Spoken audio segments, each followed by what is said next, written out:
What's up, CHFFL? Let's preview the Fortnite Conference Championship. Fortnite Conference. I didn't really care for you. Your teams were not very good and made my conference lopsided.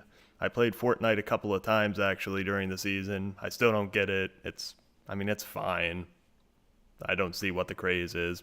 Anyway, we got Parker versus Stan. Parker with the upset last week against Marty, as I predicted, and Stan has just been solid all season. He's been the only real bright spot in the Fortnite conference.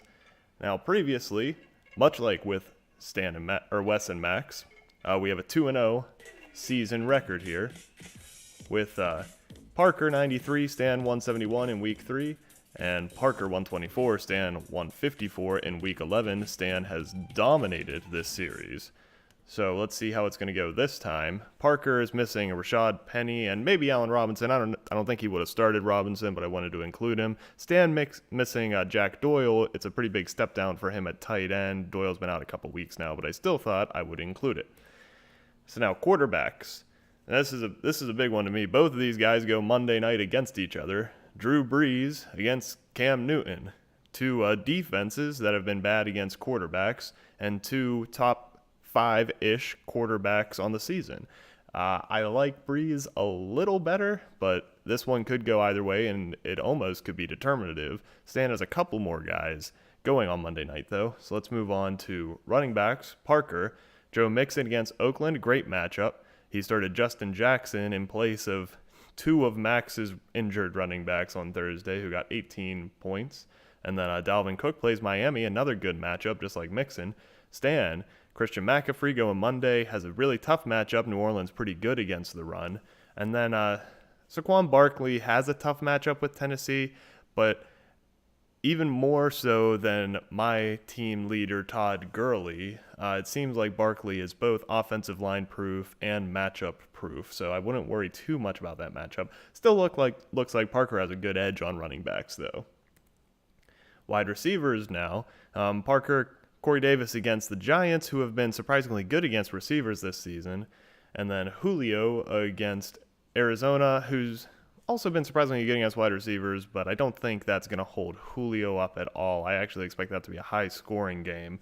Stan, Michael Thomas going Monday against Carolina. Chance for a really big game there from Stan's kind of anchor the past couple of seasons as his keeper. Robert Woods plays Philadelphia, a very good matchup there. Philadelphia weak against receivers, and Josh Gordon plays them Steelers, and you never know what can happen when the Patriots and Steelers play. Looks like Stan has maybe a little even bigger edge at wide receiver than Pa had at running back. Let's look at specifically Gordon against Dalvin Cook. I think Cook is probably the better flex, but Stan maybe with the better starters, if that makes sense. So let's go on to tight ends then. Parker, Austin Hooper against Arizona.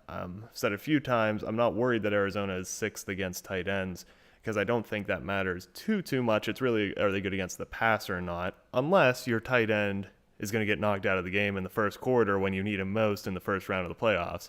In that case, it also doesn't matter. I just am really sad. Stan is starting CJ Uzomah against Oakland. It's a good matchup for tight ends again, but I like Parker with Austin Hooper here a good bit more. I think there's a lot of points to be scored in that Arizona Falcons game. Going on to defense, should be Stan. Got 10 points from the Broncos already. And then Parker has the Ravens against Tampa Bay. Now, to me, 10 points is a pretty good defensive score. That's like, if you score 10 points every week, you're going to be a top 5 defense, 5-ish for the year. But I think the Ravens against Tampa Bay could have an even bigger. They could put up like 20 points. And I could look like an idiot, and they could give up 50 points. But I like the Ravens to get more than 10, so I like Parker when it comes to defense. So that leaves me... I'll go into the next slide. With Parker as my prediction, I'm taking Parker again in an upset. He was trash talking this morning too, which I love when it isn't against me. I think that this will come down to Monday night, like I said with the Max West game. So that since Stan has more players going Monday night, that'll mean that Stan will be trying to make his comeback then. I think Parker with the edge at running backs is enough to keep the wide receiver difference in check, and then the defense and tight end advantage are in Parker's favor. So, again, another great matchup. Good job for you guys who got to the top of the Fortnite conference. It must have been nice knowing that there are basically 3 throwaways in your league, but that's okay. Best of luck to you two, just like Wes and Max, and we'll see one of you for the championship next week. Goodbye.